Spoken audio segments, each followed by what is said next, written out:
The following podcast is a presentation of Small Biz America.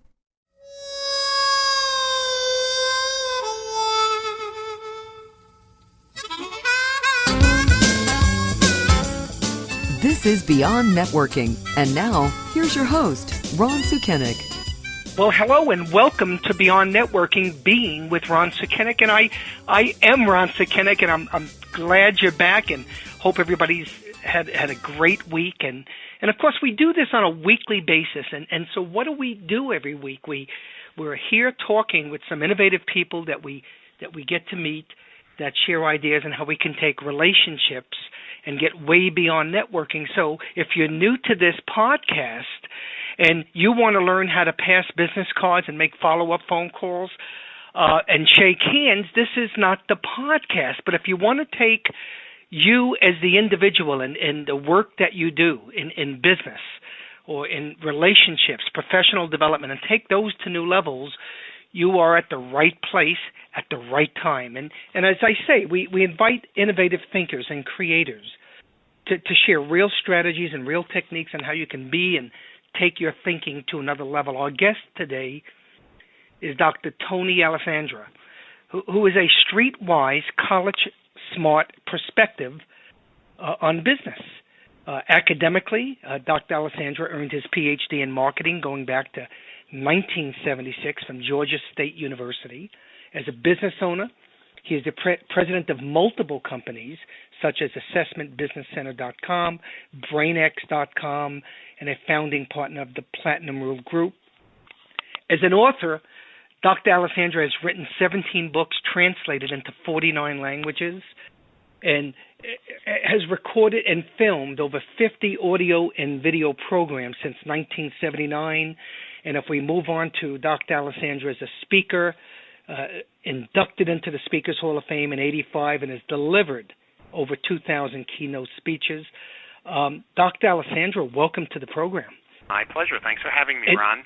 And what a great body of work, my goodness. And if it's okay with you, Doctor, if I can call you Tony, when I look at all your work, and it's, again, a great body of work, it's indisputable that people do business with people they like. It makes sense. So therefore, if I want to like people and be liked by as many people as possible, so how do you do that? What have you found? And I know it's built around a lot of your work on what you call the Platinum Rule. Can you share some of that with us? Absolutely. Many of us have been brought up on a concept called the Golden Rule. And the Golden Rule, very simply stated, is do unto others as you would have them do unto you. Now, I have to tell you, I believe in that rule 110% when it comes to values, ethics, honesty, consideration. However, when it comes to one-to-one communication, when it comes to building relationships with others, in fact, when it comes to the way we interact with people in today's increasingly diverse world, we have gender diversity, we have ethnic diversity, regional diversity, generational diversity. I mean, it goes on and on. The more diverse people are, the more we have to use another rule in addition to the Golden Rule. I call it the Platinum Rule.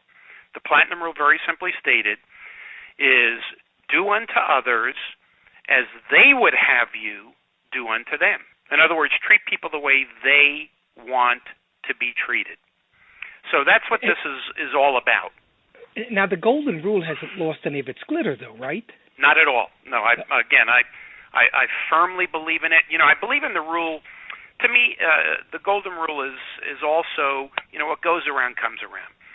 And I practice that in my life. I preach it to people. I truly believe it.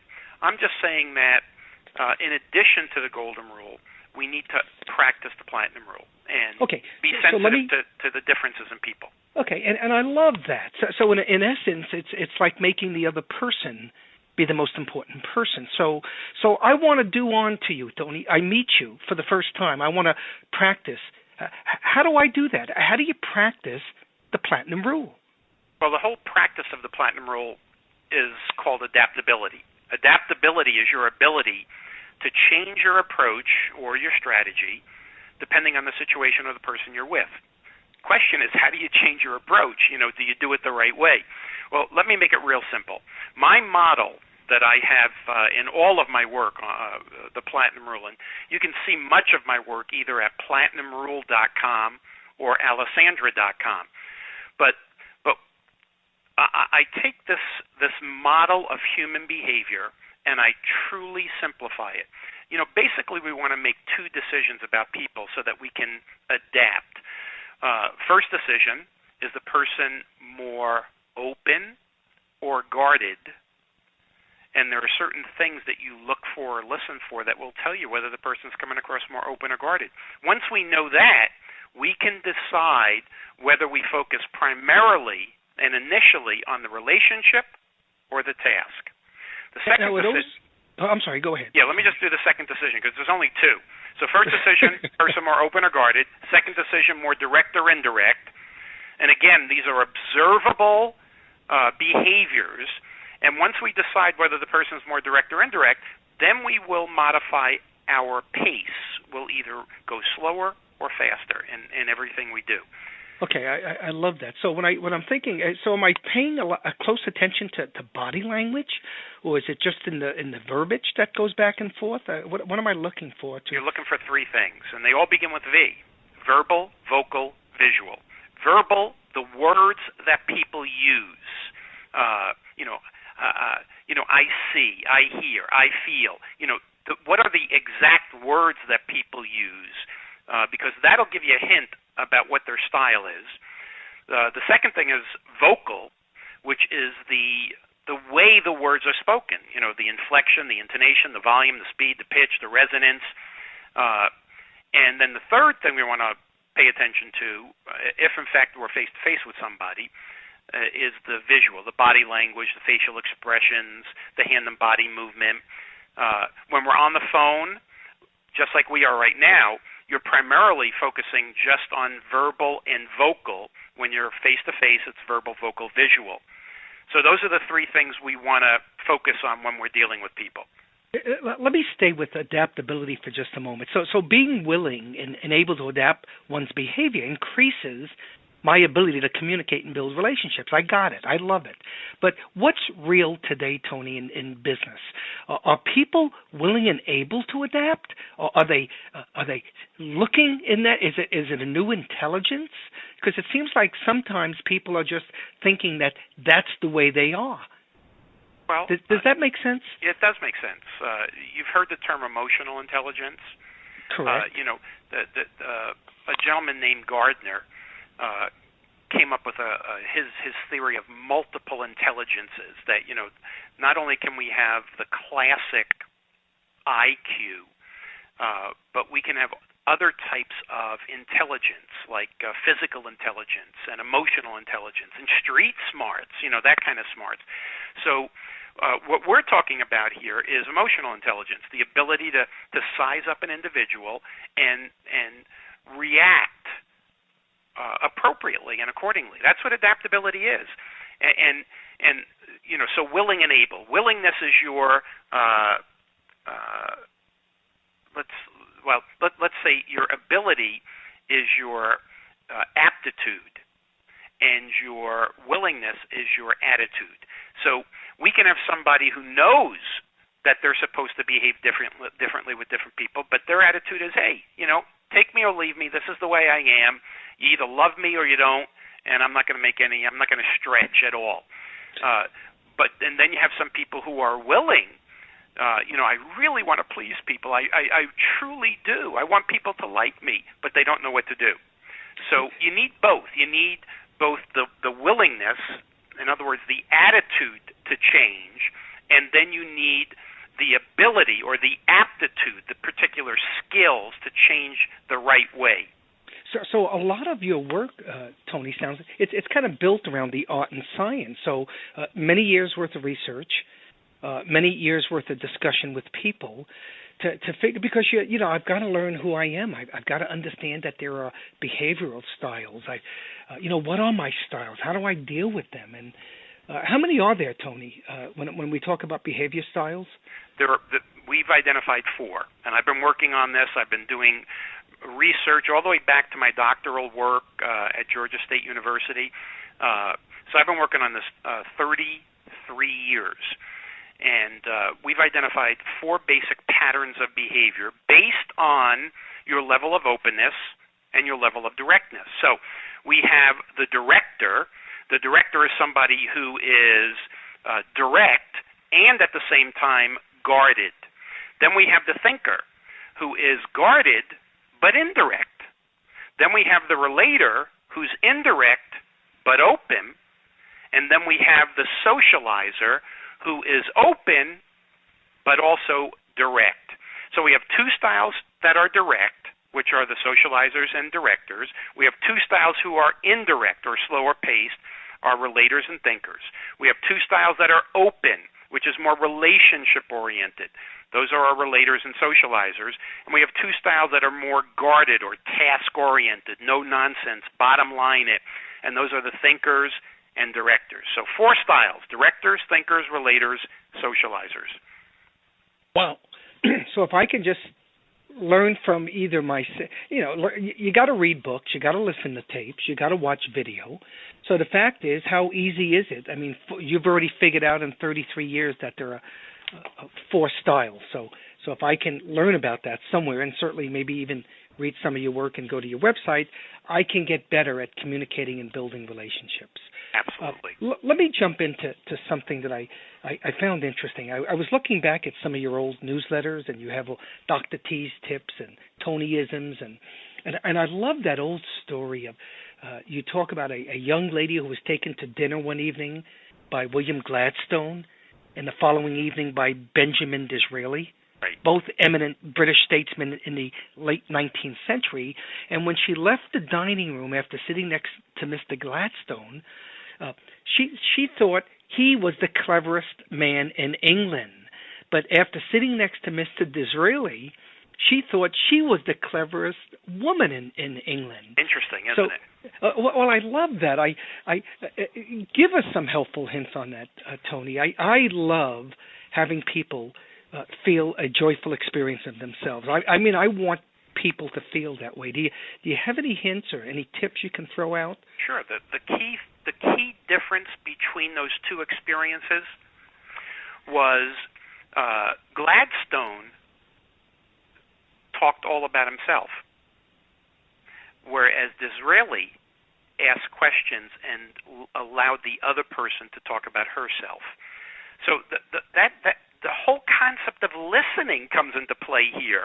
You know, are we in fact being more of an active, participative listener? And that's what that whole story was about. Am I more interested in me, or am I more interested in you? And that's the key thing. So you talk about the practice of attentiveness, but Tony, why everybody talks about listening? Why is it so difficult to find anybody to take the time to do it? Well, we're never taught it. Think about in school. We're taught how to read, how to write, even how to speak, but we're rarely taught how to listen. We simply pick it up from other people, and we pick it up from people who have not been taught. So, we pick up a lot of the bad habits. Listening effectively doesn't require a lot of I could go through a day or 2 program with people to teach them how to be more effective listeners. But for our listeners here, Ron, let me just give you a couple of tips. And I'll tell you, if you really listen to this and practice this, by the time we're finished, today, literally today, if you practice some of this, you will double your listening effectiveness. I mean, literally within moments. Well, so, let me take some notes, Tony. Okay, you take some notes and make sure you everybody listen. Let's take, this is the time in the podcast where we take notes. Okay.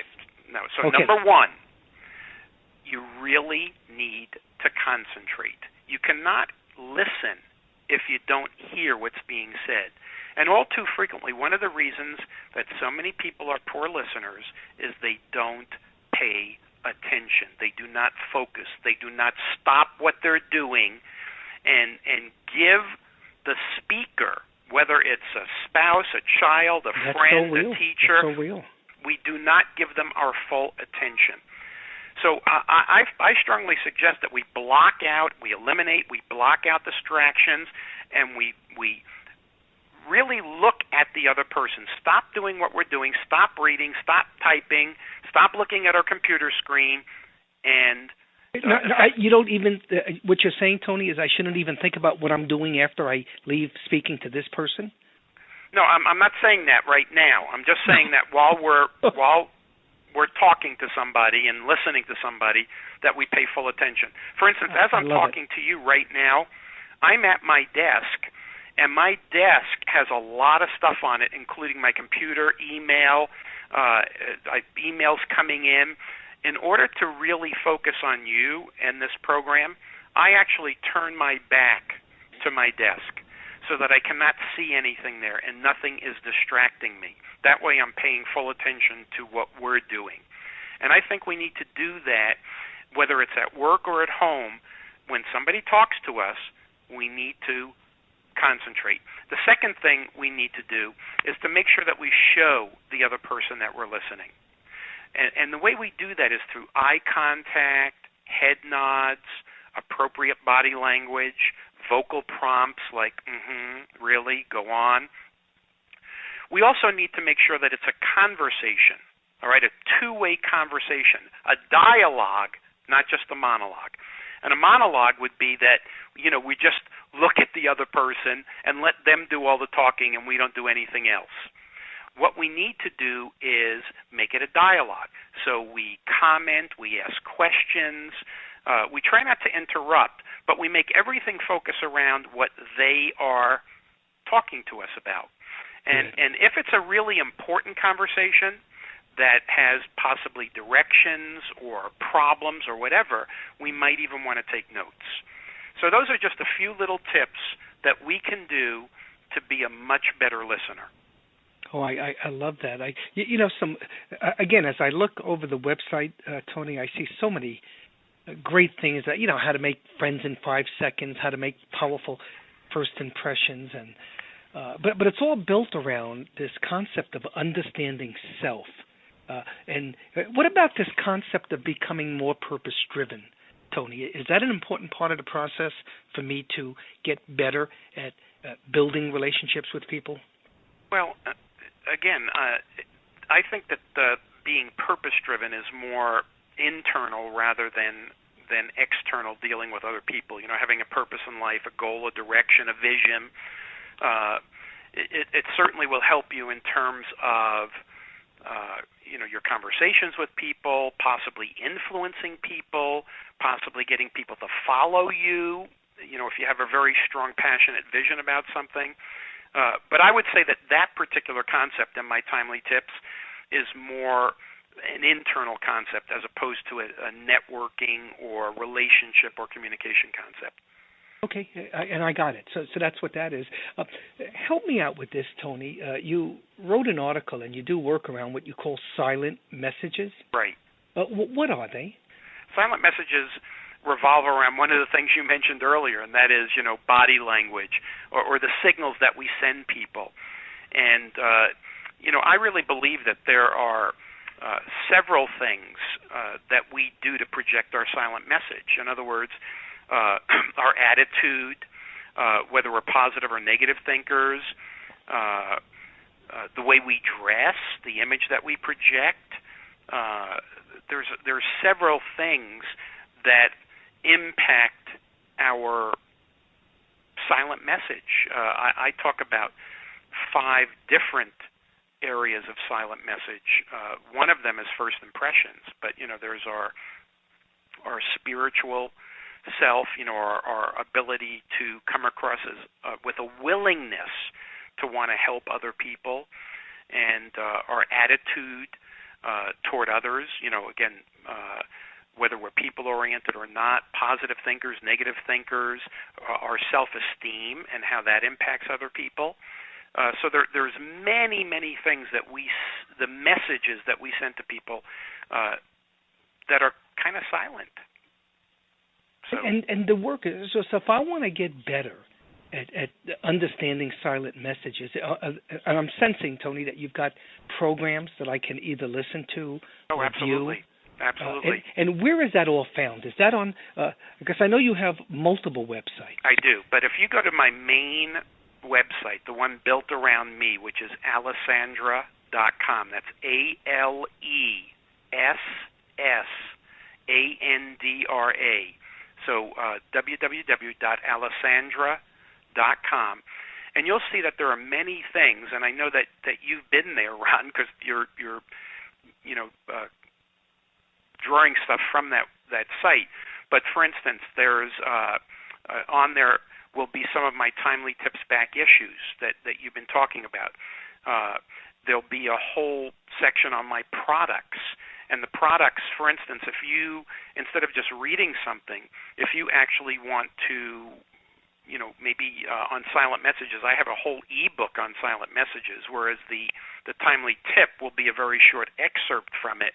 The ebook is a much longer version of it and goes into more depth.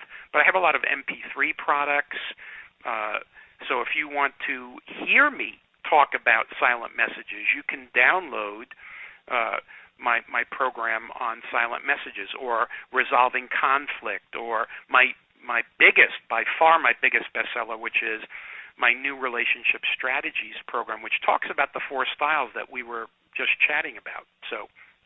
Oh, I love that. There's a lot of things at that site, Alessandra.com, including articles and even a photo gallery, where I actually, when I go on trips or do things, I put the photos in there, and you actually can see who you're listening to here. You can see pictures of me and pictures of me outside of work, maybe traveling with my family, with my kids, with my wife, etc. So there's a lot of things at that site. Can people receive, and I loved some of your Tonyisms. I thought they were great, from Dr. T's Timely Tips, I guess. Right. Can people subscribe to that? Can they get, and I'll tell you which, and you're gonna hate me for this one. You had one that said, and most important, he who invites pays. And, my dad taught me when I was younger that if anybody at the dinner at a table ever says, I'll pay for it, you let them. So it kind of reminded me of that. And most important, he who invites pays. So that's a good. Can people subscribe to that? Absolutely. Now, this is something I'll say it. I don't know how people can, specifically get there. But if they go to Alessandra.com, then put a / and then all lowercase, about Tony, / timely _tips _signup.asp. That's how you can sign up.